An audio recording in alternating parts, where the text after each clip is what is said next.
boa noite, estamos aqui hoje no programa Sou Bem-Sucedido, nosso encontro semanal aqui na BMC News. Vandic Silveira. Como é que você está? Eu estou bem, como é que você está, Vandic? Muito bem. Melhor agora que a gente vai falar com uma pessoa fantástica. Olha, a gente pede sempre para falar com a Keila, mas só para você saber, a Keila hoje está aqui nos bastidores. Pessoal, fala com a Keila, que a Keila está escondida aqui atrás. Ela está escondida aqui, então você pode chamar ela agora, que ela já está com o celular aqui, na mão. Aqui, ó. Tá vendo o QR Code? QR Code aqui do lado. É só você pegar o seu celular, pega aí, você vai falar diretamente com a Keila. Sabe por quê? Você tem uma semana presente de quem, Vandic? BMC News, não tem outra. Não tem outra que você tem uma semana de mentoria com Vandic Silveira, comigo, e mais 10 especialistas, um presente da BMC News. E anota aí. Anota, fala com a Keila, porque se você não falar com ela, você vai perder presente. Desperdiçar presente não rola, né, Vandic? De jeito nenhum. É loucura. Eu não faria. Eu acho que a grande oportunidade da gente mudar de vida é aprender com quem já fez. Não quer dizer que você vai copiar os passos, mas você consegue abrir a mente e pensar de maneiras diferentes. Vandic, hoje a nossa convidada não é qualquer uma não, cara. Ela é fera. Caríssimos, eu tenho o orgulho, a honra de apresentar Ieda Novaes. Ieda Novaes é uma das maiores executivas brasileiras. Ela é uma especialista em governança. Hoje ela ocupa cargos de destaque em vários conselhos de várias empresas.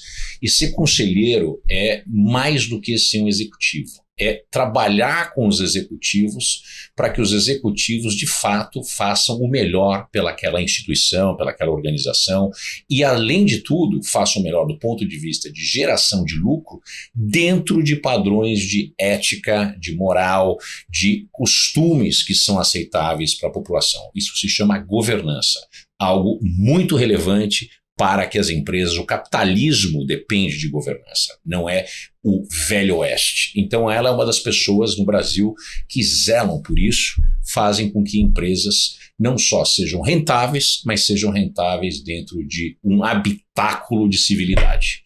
Com isso, Ieda Novaes para vocês. Ieda, que alegria te receber aqui. Boa noite. Boa noite. Muito obrigada, Vandic, muito obrigada, Júnior. Realmente é um privilégio estar aqui com vocês. Estou às ordens. E aí, boa noite a todos e todas, né? Saiba que o privilégio é nosso de ter você. 100%. Ieda, você nasceu onde, Ieda? Você é paulista? Não. Sou paulista.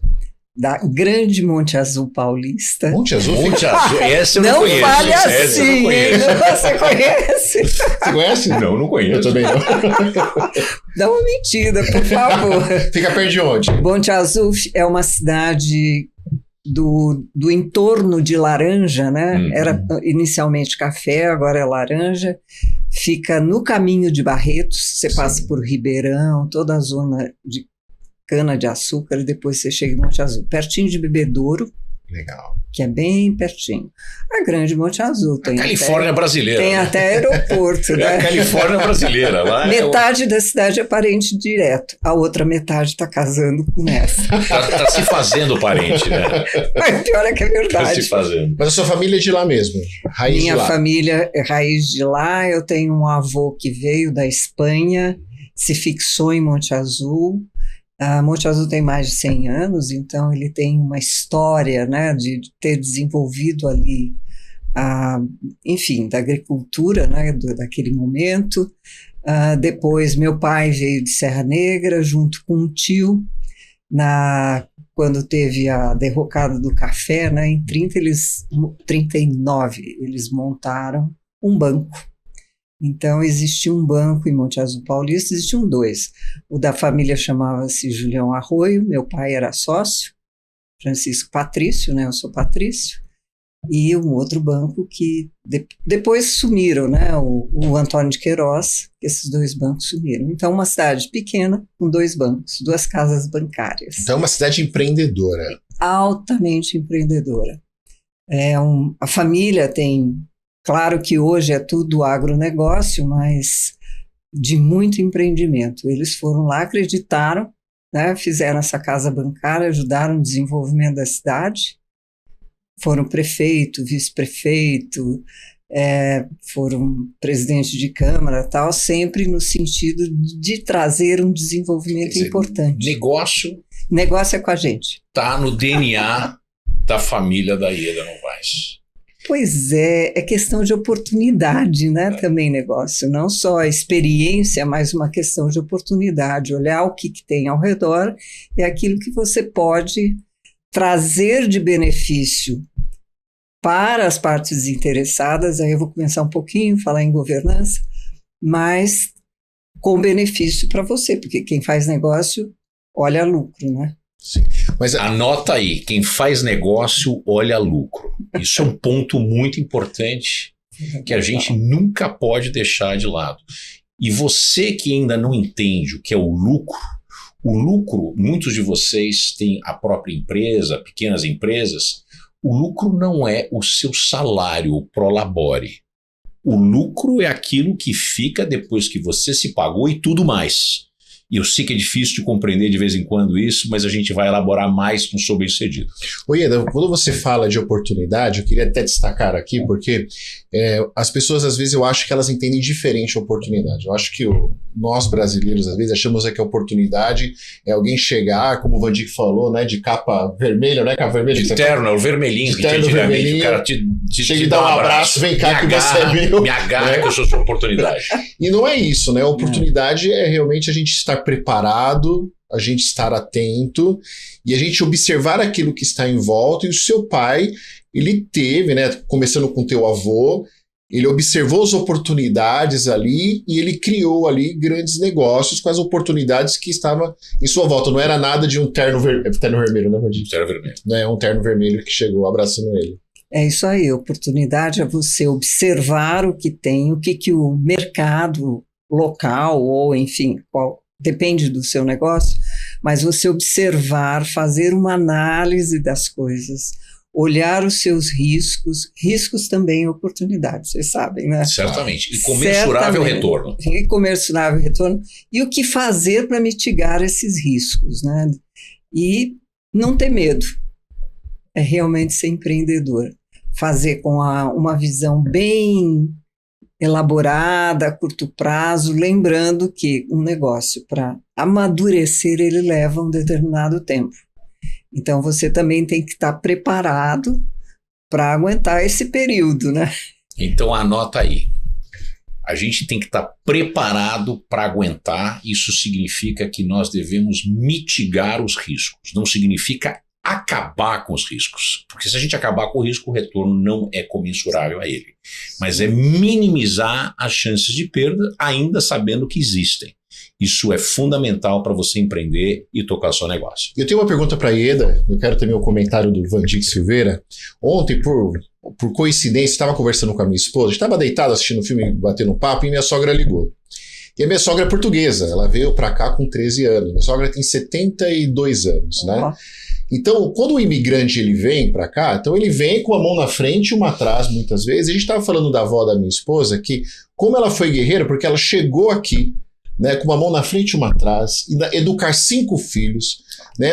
O filho mais novo dela tem 69 anos, todos formados em faculdade, todos bem encaminhados. E a gente vê, às vezes, pessoas no nosso país reclamando das oportunidades, e a gente vê que o estrangeiro em si, mesmo quando ele chega de uma mão na frente e outra atrás, ele traz um pensamento diferente que traz a ele conquistas. Vocês acham que isso é porque na Europa ou nos Estados Unidos, em qualquer outro lugar, essa mentalidade menos operária e muito mais empreendedora, ela se aplica, as coisas acontecem, ou não? O que vocês acham disso? Olha, eu acho que o imigrante vem para cá para não fugir, mas para sair de alguma situação bastante complicada onde ele está, principalmente com relação à falta de oportunidades. Sim. Como é que ele vai fazer para crescer na vida, etc. Nós tivemos muitas levas de imigrantes, né? Eu falei do meu avô espanhol, que chegou numa das levas de imigrantes por causa do café no Brasil, né? Se bem que ele veio numa situação um pouco diferente, ele veio um pouco mais empreendedor lá para Monte Azul, mas ele enxergou que na Espanha, eles eram da área de Salamanca, que é um lugar super árido, não tinha mais o que fazer, não tinha como se desenvolver, né? E os portugueses que chegaram aqui muito antes, eles vieram também atrás de oportunidades. Então, eu acredito que os europeus que nos vieram, os italianos, eles tinham um propósito, uma visão de fazer com que esse país fosse deles. Muitos deles não conservaram, inclusive, a língua, para se tornarem brasileiros produtivos. Olhando para a gente, a nossa cultura, e eu vou fazer um parênteses, né? É uma cultura um pouco portuguesa, eu posso falar porque eu também tenho passaporte português por causa do meu sogro. É uma cultura que ela espera, ela pede para alguém resolver o problema dela, né? Aqui ninguém se aplica a um emprego, eu nunca ouvi. Todo mundo pede um emprego. Os europeus, os Anota americanos. aí, no Brasil nós pedimos o emprego, nós não aplicamos para o emprego. Muito importante. O uso do vocábulo, da palavra aplicar é extremamente importante, porque aplicar é eu me apresentar para a oportunidade. Pedir é implorar e estar numa posição subalterna, que eu mereço a pena ou algo dado para mim. Por isso que você chama todo mundo de chefe, né? Quem manda tal. Até isso está mudando, né, Júnior? Você sabe, Sim. Você que é mentor de muitos executivos, você sabe que hoje nós temos uma pegada, eles têm que ter uma pegada de um líder servidor, etc., porque o mundo está mudando, as gerações, nós estamos num momento de gerações múltiplas, né, trabalhando. Então, voltando à história de se aplicar a emprego, há uma expectativa das pessoas que as coisas venham, alguém vai resolver a vida delas, não é ela que vai empreender, que vai se aplicar às coisas. Ela espera um salvador. Espera um salvador. Não é ela que tem que estudar a vida inteira, o tal do long life learning, né, que é o estudo pela vida inteira, que é uma coisa que eu sempre fiz. Então, se hoje você perguntar no que eu sou formada, eu vou te contar uma história comprida, com várias especializações. E o mais legal hoje é que a gente não deve olhar para uma coisa só.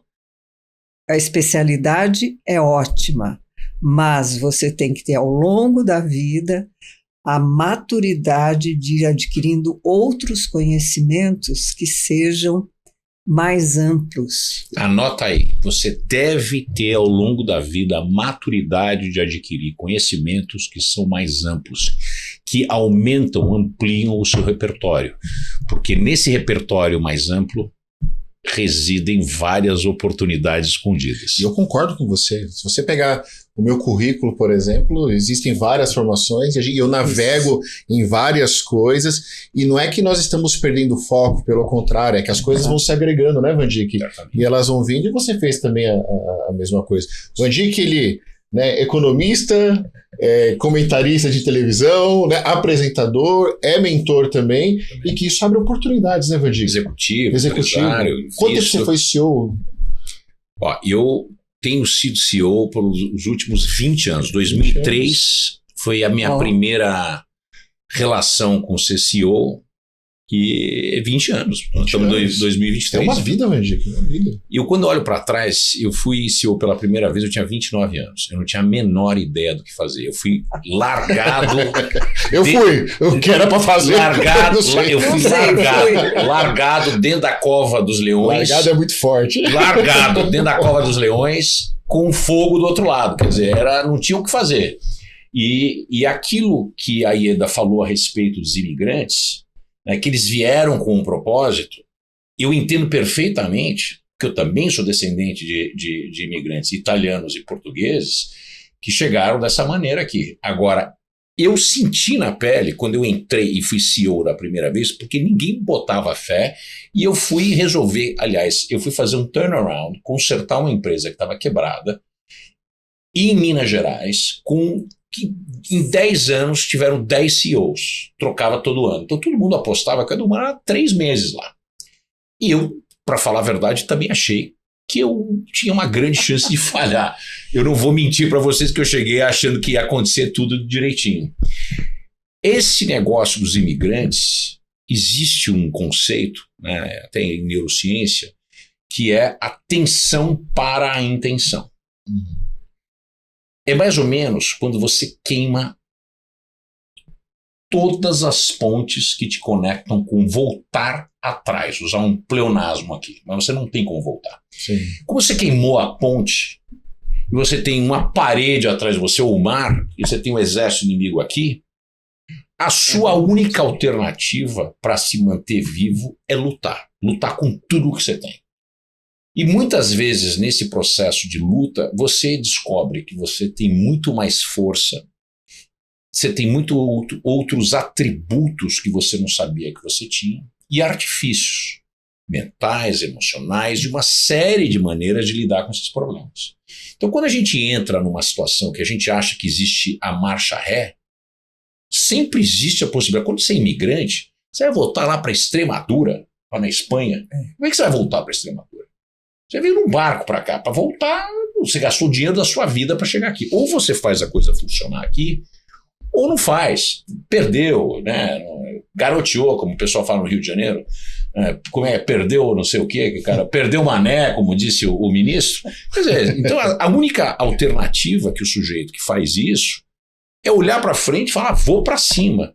E eu vou para cima com tudo. Porque qualquer coisa menos do que tudo, eu tenho uma chance maior de falhar. Então, eu acredito que essa diferença que você trouxe do imigrante para o brasileiro, não é só o imigrante brasileiro. Por exemplo, se a gente olhar para os Estados Unidos hoje, qual é a etnia mais rica dos Estados Unidos? A etnia, o subgrupo étnico que é mais rico no país mais rico do mundo, que tem uma renda per capita média mais elevada que outros. Brancos, anglo-saxão, hispânicos, latinos, negros, multirraciais, asiáticos. Quem é o grupo? São os indianos. É a população mais recente de imigração para os Estados Unidos, e eles já são a minoria mais rica nos Estados Unidos. Por causa dos conceitos que eles trazem, eu vou falar para você, a Índia é um país maravilhoso, mas é um país muito pobre, com problemas muito sérios. Existe muita oportunidade na China, mas é um país que tem 1,5 bilhão de pessoas. Então a pobreza abunda, mas a educação deles é excepcionalmente boa do ponto de vista de ensino pré-escolar, ensino fundamental, ensino médio e ensino universitário. Essas pessoas chegam nos Estados Unidos com a faca entre os dentes e elas querem fazer a marca. E por trás tem os pais que falam nada menos do que o sucesso. Então essas pessoas são alçadas à vida no país de mais alta competição entre talentos e elas são, pode ver, o CEO da Microsoft, quem é? Pode ver, a maior parte dos CEOs das grandes empresas de tecnologia, porque eles são muito focados nas áreas tecnológicas e engenharia, são indianos. Olha só. Quer dizer, então, quando a gente fala em imigração chinesa, os chineses foram para os Estados Unidos no século XIX, no meio do século XIX, para construir as ferrovias. Ferrovias, isso. Os hispânicos cruzam a fronteira desde que eles eram... a fronteira pertencia a eles, antes da guerra, a guerra com o México, né, no século XIX também. Então sempre existe uma fronteira meio porosa. Os negros foram levados como escravos, né, os brancos chegaram de barco, os índios estavam lá e foram dizimados, aquela conversa toda que a gente sabe muito bem. Pessoal, quem é que se deu bem e se deu bem mais rápido que qualquer outra etnia nos Estados Unidos? Os indianos. Tem 50 anos de imigração maciça dos indianos. O seu pai, então, foi um exemplo para você, onde você chegou, seu pai, sua mãe, claro, onde você chegou hoje. Então, assim, de uma forma talvez direta e indireta, eles disseram nada menos que o sucesso. Com certeza, né? Numa cidade como Monte Azul, que era muito pequena, continua sendo pequena, mas era menorzinha, eles eram pessoas de referência na cidade, né? Assim como outros membros da família. A cobrança aumentou por causa disso? Não.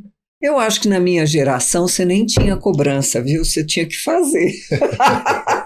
Não tinha outra opção. Não tinha opção. Eu acho que hoje, se se dá muito espaço, sabe, de negociação com as crianças. Eu tenho netos, por isso que eu estou falando em idade escolar e tal. Nós tínhamos que estudar, e estudar por nós, né? Eu sou um fruto de escola pública, mas eu tive excelentes professores, tanto na escola básica, depois meu pai já tinha casa aqui em São Paulo, minha irmã. Eu tenho uma irmã que é mais velha que eu, 12 anos, ela já estava aqui. Então, na altura dos 10 anos, eu vim para cá, tenho um irmão também. Nós viemos para cá e eu comecei a estudar aqui em São Paulo. Mas eu passei pela Caetano de Campos, que era uma escola referência, né? E tive professores que foram autores de livros, né? Livro de matemática, Oswaldo Sangiorgi. Da minha geração sabe o que é isso. Depois eu fui para a Universidade de São Paulo. E aí peguei a escola que estava abrindo, que é a Escola de Comunicações e Arte, aí começa, né? Eu fui parar em empresas, em firmas de auditoria. A formação dela é pela ECA. Pela ECA. Eu sou ECA, formada na 3ª turma, tenho licenciatura em comunicações, aí a primeira Você turma. É professora, inclusive. Imagina. E aí depois tem formação de professora primária, né, do 1º grau, hoje da educação básica. E aí comecei minha carreira em comunicações. E sempre assim, 4 momentos de carreira executiva, sempre como sócio. Então, risco, sempre como sócio. Numa agência de merchandising, eu estava brincando que neste prédio aqui era um dos grandes clientes nossos. Aqui nesse prédio da TV? Grandes clientes, que foi uma empresa fantástica de origem inglesa, né? Que calçou, vestiu... Borracha, eles trouxeram...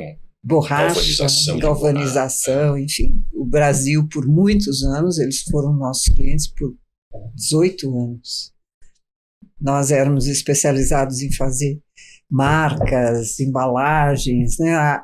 Toda a área de merchandising, né? Aí chegou o Plano Collor, né? O Collor que deu uma mexida nesse país, junto com uma coisa que a gente não tinha prestado atenção, que foi a digitalização da área de propaganda. Porque aí muitas profissões desapareceram porque era tudo manual, né? Processo de disrupção. Um processo de disrupção que nós achávamos que ia acontecer na época em 5 anos, aconteceu em 2. A minha primeira profissão foi ser montador de fotolito. Você sabe o que é isso? Pois é, olha só. Minha primeira profissão aos 14 anos. Depois foi embora. Foi embora. Porque na hora que não existe hora. Imagina, eu gostava, na hora que eu aprendi, acabou. Pois é, a gente tinha um processo, você fazia o layout, aprovava, tinha o texto, a redação. Na hora que estava tudo ok com a arte final, você ia fazer o fotolito. Exatamente. E era um transtorno quando o pessoal mudava. É incrível a gente notar isso, né, de profissões desaparecendo, produtos desaparecendo, o telefone da Nokia, etc. Aquele tipo de coisa. Mas se a gente olhar historicamente, sem esse contexto da alta tecnologia, mas tecnologia que imperava no momento, a gente vem sofrendo processos de disrupção ao longo de todas as nossas vidas aqui. Você teve uma coisa incrível. Você conseguiu, com 14 anos, aprender, ficar bom e o negócio não ter mais. Foi isso que aconteceu hoje. E isso é uma coisa que eu digo muito, e quando eu faço palestra a respeito de economia, disrupção, esse tipo de coisa, eu falei, essa é a realidade, mas só que ela está turbinada. Completamente. Turbinada. E o que é importante é que o mundo não deve nada para você. Você deve para você. Eu sei que tem muita gente que fala, minha profissão. Você não tem direito de ter uma profissão. Você tem o privilégio de ter uma profissão, um trabalho, uma atividade. E você tem obrigação absoluta, responsabilidade final de estar sempre à frente, buscando melhoras contínuas para que você seja demandado. Sempre atento, né? Sempre atento. E fique atento, porque a gente vai ter intervalo agora, mas antes você fala com a Keila. É o seguinte, fala com ela, fala assim, Keila, eu quero o presidente da BMC News, uma semana de mentoria com o Vandyck Silveira, comigo mais 10 especialistas, mas olha, você vai agora assistir a dica do Dunga, pega a dica do Dunga aí, ó, anota aí, né, Vandyck? Anota aí o que ele falou. E daqui a pouquinho a gente volta com a nossa convidada. Vamos lá. Olá, Vandyck! Olá, Júnior! Olá a todos vocês que fazem parte do Sou Bem Sucedido. Hoje eu queria falar sobre dor. Dor. A dor, quando ela surge no nosso corpo, primeiramente, ela limita os nossos movimentos. Ela diminui o nosso campo de ação, o nosso raio de ação. Depois, nós vamos nos acostumando e adaptando o nosso corpo àquela dor e vamos de novo ampliando o nosso raio de ação.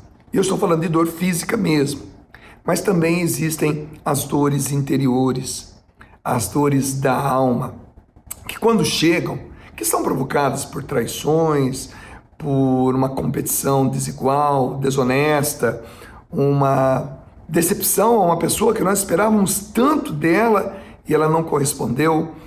Essas dores também existem. E nesse momento, elas limitam algo que é muito importante para nós, que são os nossos relacionamentos. Relacionar-se significa criar laços. Um ser humano, ele precisa, ao longo da vida, criar laços. Esses laços é que garantem aquele relacionamento sadio, aquele que a gente partilha sonho, aquele que a gente partilha uma dificuldade. Você sabia, né, que existem pessoas que nem imaginam o drama, a batalha que você vive. Assim também como você não imagina o drama, a batalha que aquela pessoa, aquela determinada pessoa vive. Então, o relacionamento, a criação desses laços é que fazem com que nossas dores elas sejam amenizadas. Então, quando a dor chega, automaticamente nosso campo de ação diminui e nós temos um tempo de adaptação àquela determinada dor. Ora vamos perdoar e nos reconciliar. Mas na grande maioria das vezes, vamos apenas perdoar. Não é possível ainda uma reconciliação, porque para haver a reconciliação e para aquela dor realmente ser extinguida, é necessária uma mudança de atitude de ambas as partes e nem sempre nós, como seres humanos, conseguimos.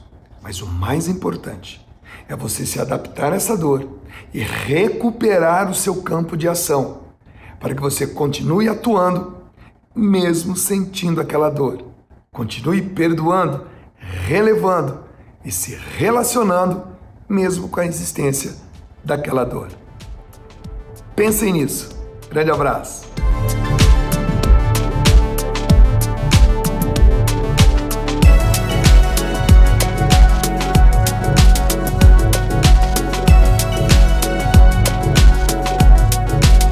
Estamos de volta aqui no programa Sou Bem Sucedido. Vandyck, nossa convidada aqui... Conversa apenas começou. Infelizmente tem que acabar daqui a pouco, né? Mas a gente ainda tem um pedaço grande. Que ela vai explicar muita coisa pra gente e nos ensinar também. Caríssimos, a presença dos nossos convidados aqui, como a Ieda, é pra gente desmistificar essa questão do sucesso. É inegável que a Ieda é uma pessoa que tem sucesso em várias áreas, se não todas as áreas da vida dela. Mas aqui em nenhum momento a gente falou de ser um bilionário, ser um Mark Zuckerberg, ser um Jeff Bezos da vida.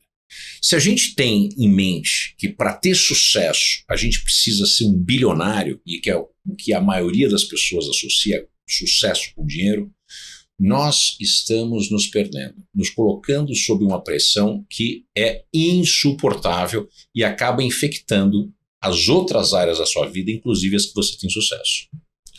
Ieda, e como foi chegar onde você chegou hoje no sentido desse sucesso, né, de fazer parte de vários conselhos de governança, né, de ser uma mulher realmente... É mãe, avó, mãe, esposa. avó. Ela estava falando aqui, né, que ela é a avó, você viu os olhos dela brilhando, já deve dengar esses netinhos dela.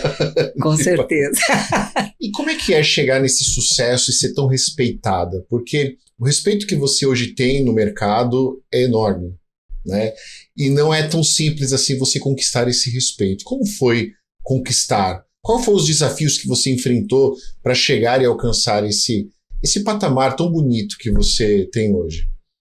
Muitos desafios, né? Primeiro, desafios de negócios mesmo, né? A escolha de negócios. Como eu comentei, eu fui sócia de uma agência de merchandising. Depois eu passei dessa agência de merchandising eu falei da quebra do plano Collor. Um dos meus clientes me convidou para ser parte de um negócio dele que era de recrutamento, seleção de altos executivos e recolocação. Eu acabei entrando de uma forma meio diferente. Ele tinha uma possibilidade de trazer alguns detentores de patentes para o Brasil, de CFC, é um gás, né? Na verdade, aquilo que foi transformado, mas é o gás do ar-condicionado, das coisas, dos sprays. Estava havendo uma disrupção e uma mudança, né? Porque o CFC atacava a camada de ozônio e tal. Enfim, eu acabei liderando uma pesquisa para a América Latina sobre isso, Brasil e América Latina. Terminei um pouco antes e acabei, por uma questão de oportunidade, assumindo toda a área de recrutamento deles. Depois nós fizemos uma parceria internacional. Depois, na área de outplacement, eu trouxe outra parceria internacional. E aí eu trouxe a prática de board para o Brasil, de conselhos, porque nós começamos a perceber que havia necessidade de fazer recrutamentos mais profissionais, mais objetivos de conselheiros. Para vocês entenderem, existem 3 tipos daquilo que a gente chama de headhunter. Um que busca executivos para ocupar lugares de destaque em grandes empresas. Esse é o headhunter tradicional. Existe o outplacement, que uma pessoa quer mudar de emprego, ou a pessoa foi demitida, alguma coisa aconteceu, a empresa quebrou, e esses executivos querem buscar alternativas que são dentro ou talvez fora da indústria onde eles operavam. Então, essas empresas se especializam nisso, criar toda a narrativa desses executivos para chegar nessas empresas onde existe o espaço, a oportunidade. E existe um terceiro nível, que é uma coisa que é muito comum na Europa, nos Estados Unidos, no Japão, mas no Brasil até hoje estamos no começo, que é encontrar pessoas que são adequadas e adicionam uma pitada especial naquilo que comanda as empresas, que são os conselhos ou os boards, que tem que ser muito bem escolhido, porque essas pessoas não são executivos, eles não tocam o dia a dia da empresa, mas essas pessoas elas têm expertises muito especiais e têm que ser complementares com os outros membros, para que a empresa possa olhar 360 graus em torno dela. Muito bem explicado. Viu, Júnior? Agora entende mais do que eu. De jeito nenhum. Eu li o Wikipedia antes de vir pra cá. Mas é isso mesmo, tem essa distinção, são momentos diferentes e eu tive o privilégio, eu liderei as duas áreas, liderei a área de board, fiz através de uma dessas parcerias internacionais o curso de coaching, né? Nós estávamos conversando antes, coaching, mentor, etc. Realmente eu acabei me qualificando.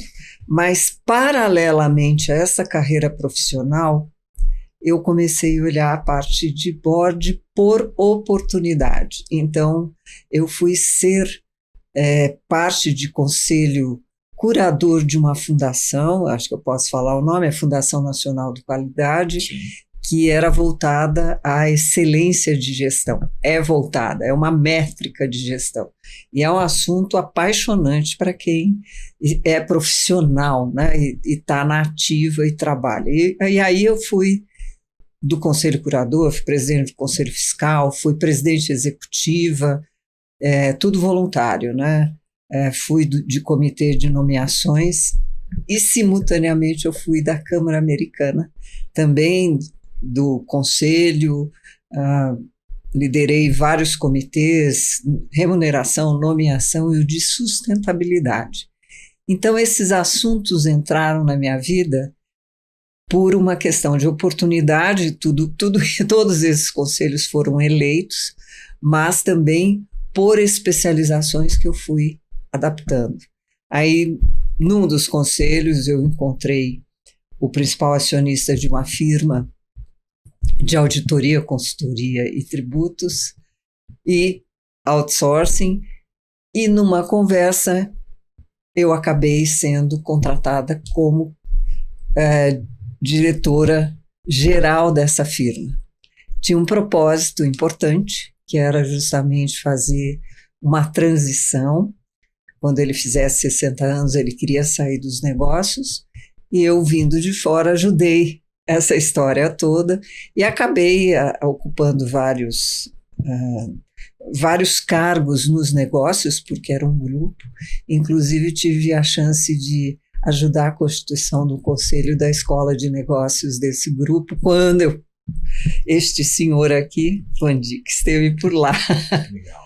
E aí, esta empresa, quando nós fizemos a separação dos negócios, a área de auditoria acabou indo para ficar sozinha. Ela era uma parceria internacional, mas as operações brasileiras foi comprada por uma das grandes firmas de auditoria. E eu acabei indo junto. Foi junto com o processo. Junto com o processo. De vez em quando, você vê, né? Que de vez em quando a gente não tem muita escolha, né? E o processo acontece e a gente tem que olhar, né? Você está navegando, águas caudolosas, rio caudoloso, aquela coisa, né, de a maré está me levando, mas mesmo quando a maré está me levando, existe oportunidade de fazer uma bela limonada. Foi trabalhar nas maiores empresas do mundo de auditoria e serviços profissionais. É verdade. Paralelo com tudo isso, né?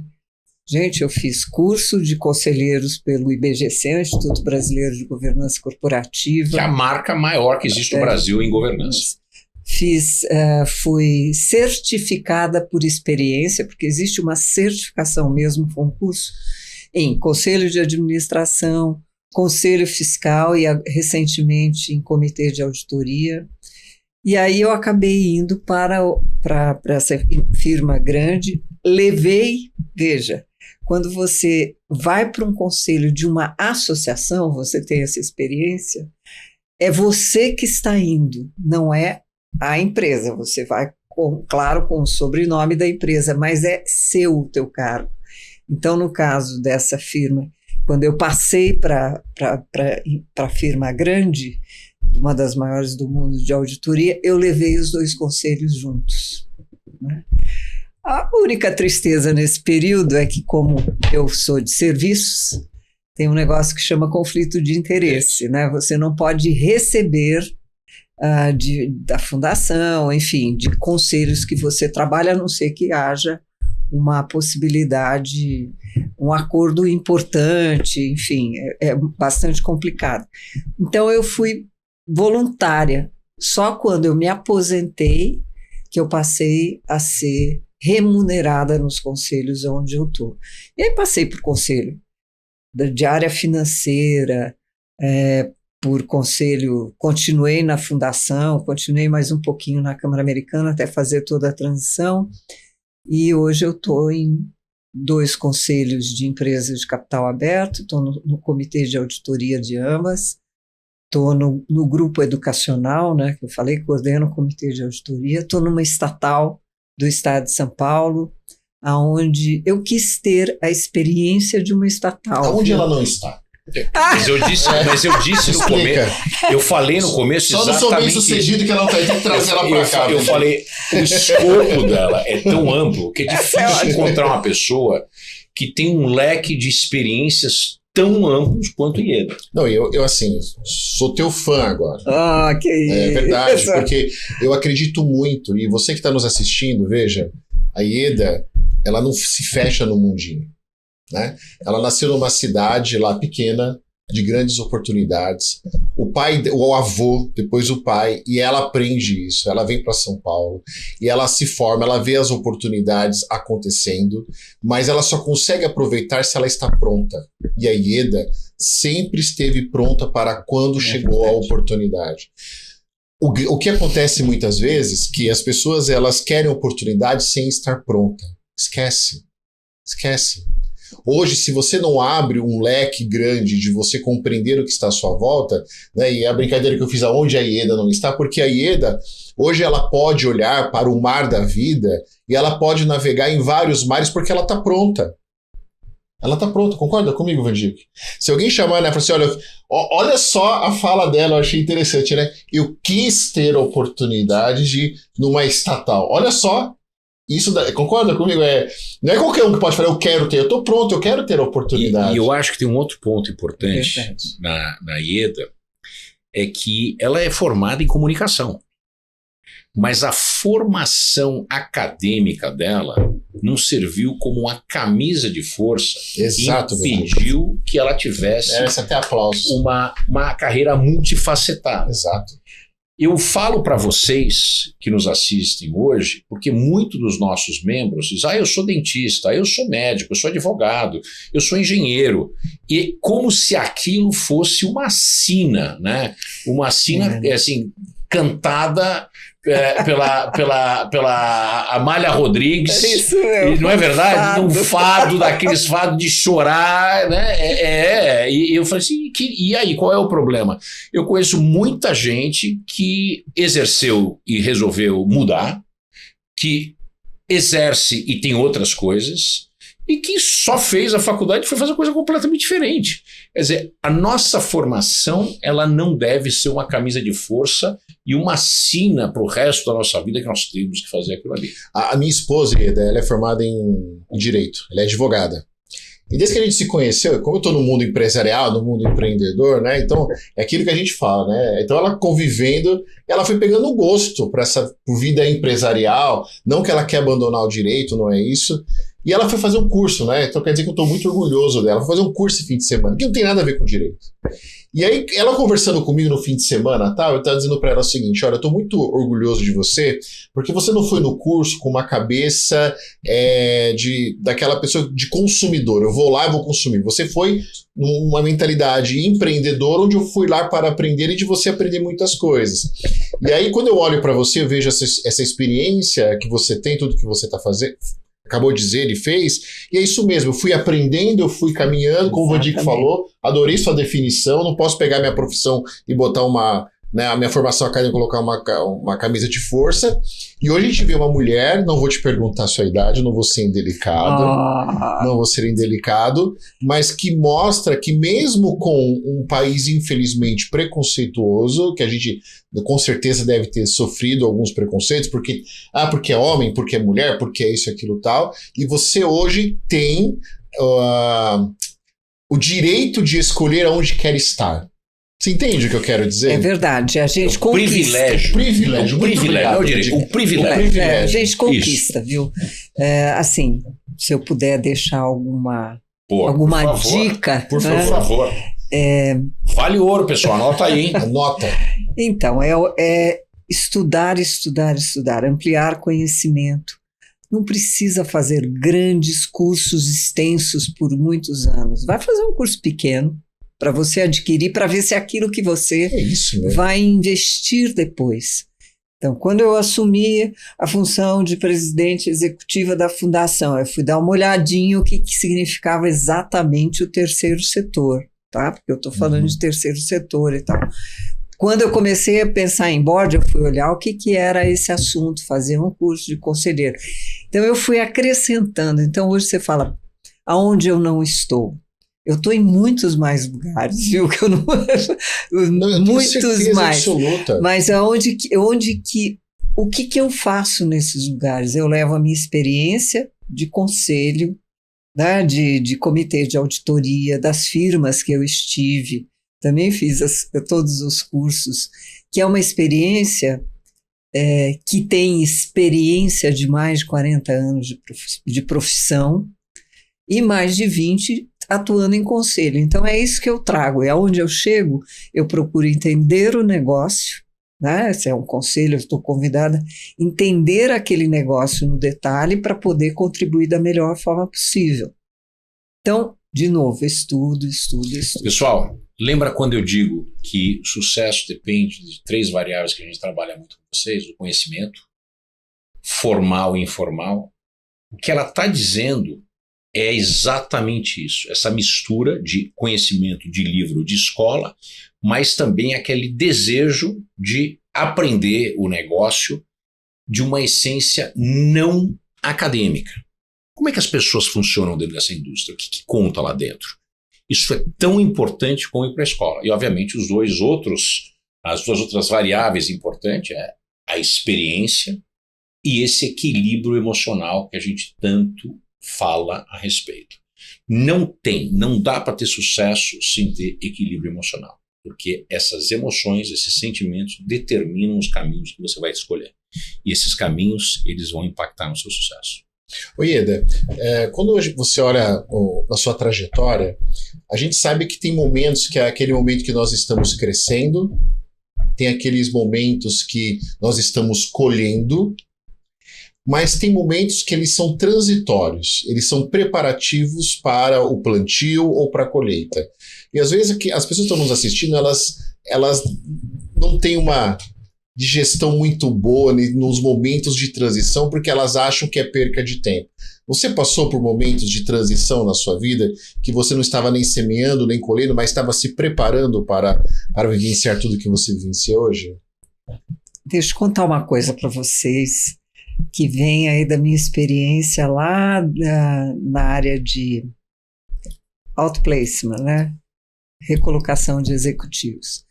Tem uma coisa fantástica que chama-se planejamento de 10 anos de carreira, que nenhum brasileiro faz. Faz nada. Nenhum brasileiro faz. Eu dou aula no MBA uma vez por ano, na USP, o LARC, né, Laboratório de Arquitetura de Rede de Computação. Eu falo de carreira para gente muito técnica. E isso faz parte da minha aula, porque você esperar esse momento da carreira que não vai acontecer, que você está em transição, o que eu vou fazer, planeja, faz um planejamentozinho, olha o que você gosta, você com a sua formação toda, sim, né?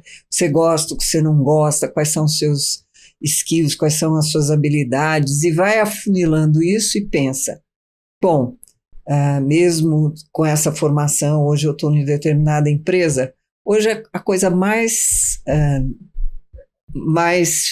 tradicional é a mudança. Como é que você faz essa transição? Então, voltando à sua pergunta, eu planejei a minha transição. Anota duro. Aí, eu planejei a minha transição em cada ponto de inflexão da minha vida. Isso é importantíssimo. Você faz um planejamento, você vai ajustando esse planejamento ao longo da vida. Então, assim, se eu tenho a possibilidade de olhar a board da forma que eu olhei, foi uma possibilidade que eu fui lá buscar, não é que foi assim, eu falei, aqui tem uma oportunidade. Então, eu planejei, quando eu falei que eu queria ser de uma estatal, porque ninguém queria ser, eu falei, mas não é possível, o que tem tão de errado? E aí eu tive grandes aprendizados. Porque o tempo do governo, tempo de execução, é completamente diferente do tempo do privado, da empresa privada. Então, como é que eu aprendi isso? Como é que eu implementei um comitê de auditoria, que significa monitoramento, ir atrás de indicadores e tal? Eu aprendi, quer dizer, levei a minha experiência, mas eu implementei num lugar que eu não conhecia, que tem leis atrás e tal. Então, eu não tive medo, né? O tempo é dilatado dentro do mundo público. Né? Você falou 2 vezes que eu não tive medo. Medo é um negócio muito interessante. Eu queria que você elaborasse nessa questão do medo. Porque é a segunda vez que você fala do medo. Então, quando você observa, tem oportunidade de ir para uma oportunidade profissional, conselho, etc., você deve fazer uma reflexão sobre aquilo, se vai ser bom para você ou não. Mas se for e tiver risco, a gente não deve demonstrar medo. Você sabe que o medo é a coisa mais... as pessoas sentem no ar, né? E isso exala, tira, né? exala. Isso tira a sua autoridade, tira a sua liderança. Anota aí, Sabe? medo pode minar a sua autoridade, credibilidade, liderança. Liderança. Então, aprender a enfrentar com tranquilidade situações que você não conhece, eu acho que é o grande aprendizado da vida, viu? Ter resiliência, desenvolver bem a sua resiliência.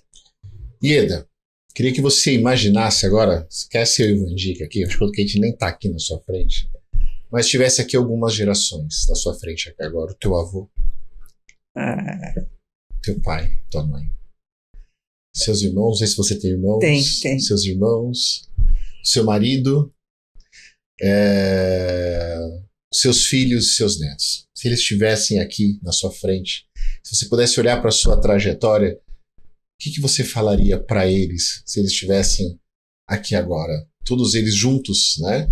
Se fosse possível, o que você falaria para eles quando você olha a sua trajetória de vida? Então, para tantos assim, multigeracional, para os mais velhos, agradecer a formação, né? Eu acho que eu tive a oportunidade, olha que eu falo muito em oportunidade, de me formar com eles, tanto pessoalmente quanto intelectualmente mesmo falando. Para os meus irmãos, né, a gente tem uma vida saudável, boa, que eles continuem e que tenham a mesma sorte, entre aspas, que eu tive, né? E para os meus filhos e netos, os meus netos se apliquem para a vida, não tenham medo da vida e seguir os sonhos. A gente falou pouco de sonhos, né? Acho que atrás de tudo isso que eu falei tem muitos sonhos. Os meus filhos, seguir sonhos e tal. Para os filhos, eu e meu marido, né, que foi quem me apoiou muito, nós demos a formação, agora a vida é deles. Exato. Dos netos. Uma coisa que eu sinto muito em você, e que eu sinto, vejo e vi em diversas partes do mundo. Eu tive o privilégio de ter trabalhado e visitado 74 países. Eu vivi 27 anos fora do Brasil, em vários lugares. E uma coisa em comum, existem alguns pontos em comum, mas uma coisa em comum que eu vi nas pessoas que têm sucesso na vida, tanto o bilionário como o sujeito que tem sucesso em relacionamentos fantásticos, liderança, assim, é que todas essas pessoas têm um grau de gratidão. A gratidão está sempre presente nessas pessoas. Verdade. E nós queremos te agradecer por estar aqui conosco. Que alegria, viu? Olha, obrigada. Super obrigado. Adorei estar aqui, estou sempre às ordens. Muito obrigado. Viu? E muito sucesso. Parabéns. Olha, deixa um abraço para toda a sua família. Obrigada. Diga para eles que para nós foi uma alegria muito grande te receber aqui. Obrigada. Você partilhar um pouquinho da sua história. Muito obrigado. Obrigada eu. Vandic, tamo junto. Tamo junto. E pessoal, anota aí, ó, aqui, ó. O que tem aqui do lado? Fala com a Keila. Fala com a Keila. Ela tá aqui do lado esperando você fazer contato com ela. Deste lado tá o QR Code, do outro lado já tá ela te aguardando para que você possa. Senão ela telefona às 6 horas da manhã pra você, hein? Capaz de Ela faz, eu já vi fazer. E olha só, agora, para encerrar o programa, nós vamos passar o vídeo para mostrar para vocês como foi o nosso primeiro jantar do Sou Bem Sucedido. E se você quiser, fala com a Keila também para você participar com a gente no dia 7, né, Vandic? Segundo jantar. Segundo jantar, né, um jantar de negócios, né? Networking Network de negócio. Você pode estar conosco no dia 7 de dezembro, vai ser lá no Di Paolo, tá? Mas fala com a Keila para que você possa estar com a gente lá, tá bom? Então você vai assistir agora como foi o nosso primeiro jantar e na semana que vem nós estamos juntos aqui no programa Sou Bem Sucedido. Um abraço, Vandic. Anota aí e muito obrigado, boa noite, ótima semana. Até lá.